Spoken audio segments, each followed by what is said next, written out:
উপজেলা কৃষ্ণকাঠি মাধ্যমিক বিদ্যালয়। আপনারা জানেন যে এর মধ্যে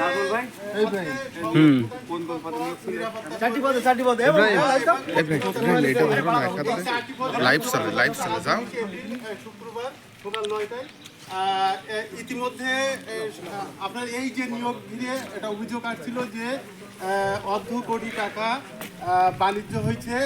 নিয়োগের আগেই প্রার্থী চূড়ান্ত হয়েছে, 4 জন প্রার্থী যাদের নাম চলে আসছে। তাদের নাম হচ্ছে সহকারী প্রধান শিক্ষক পদে আলমগীর সর্দার, নৈশ প্রহরী পদে ইমরান মোড়ল, পরিচ্ছন্নতা কর্মী পদে আসাবুল মোড়ল, নিরাপত্তা কর্মী পদে লিটু গাজী।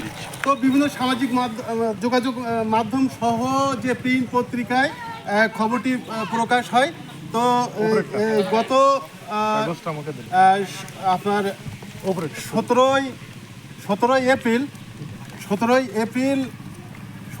এপ্রিল প্রশ্নপত্র ফাঁস করা হয় যে চূড়ান্ত করা বা যে মনোনীত করা যে প্রার্থী তাদের মাঝে।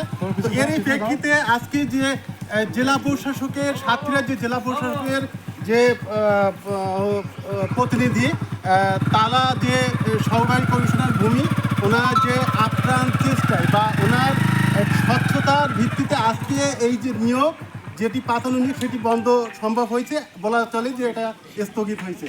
তো এই ছিল সাতক্ষীরা যে তালা উপজেলা যে কৃষ্ণকাঠি মাধ্যমিক বিদ্যালয়ের যে নিয়োগ বোর্ড যেটা স্থগিতের সর্বশেষ।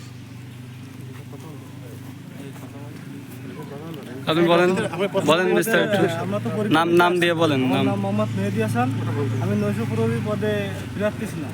আমরা পরীক্ষা দিতে আসছি 9টার সময়। এখন আমাদের তো আটকে রাখছে 2 ঘন্টার মতো। তারপরে সবাই মিলে ওখানে আলোচনা করতেছে, কিন্তু পরীক্ষা নিচ্ছে না। এখন আমরা তো বোরিং হয়ে পড়ছিলাম। তারপরে আমাদের বলে দিয়েছে যে চলে যাও, পরবর্তীতে যখন পরীক্ষা হবে তোমাদের জানাই দেওয়া হবে চিঠি দিয়ে। এখন আমরা তো চলে যাচ্ছি, গোপনে নিয়োগ হয়ে যাবে না, আপনারা একটু সেটা খেয়াল করেন যে আমরা চলে গেলাম বাসায়, গোপনে নিয়োগ হয়ে গেল। এরকম কোনো কিছু জানতে পেরেছেন কিনা? আমরা চাই যে স্বচ্ছতার ভিত্তিতে আপনি কি এরকম কিছু জানতে পেরেছেন যে কোনো টাকা পয়সা? এইগুলো তো আমি দেখছি, পত্রিকাতেও দেখছি যে এটা নাকি ভুয়া এবং 51 লক্ষ টাকা। একটা পত্রিকা আমার কাছে আছে, যশোর বার্তা পত্রিকাতে আছে যে 51 লক্ষ টাকার একটা বাণিজ্য হচ্ছে এবং প্রার্থী চূড়ান্ত। যারা টাকা দিয়েছে তাদের নেওয়া হবে, এরকমভাবে পত্রিকা তো আর ভুয়া না।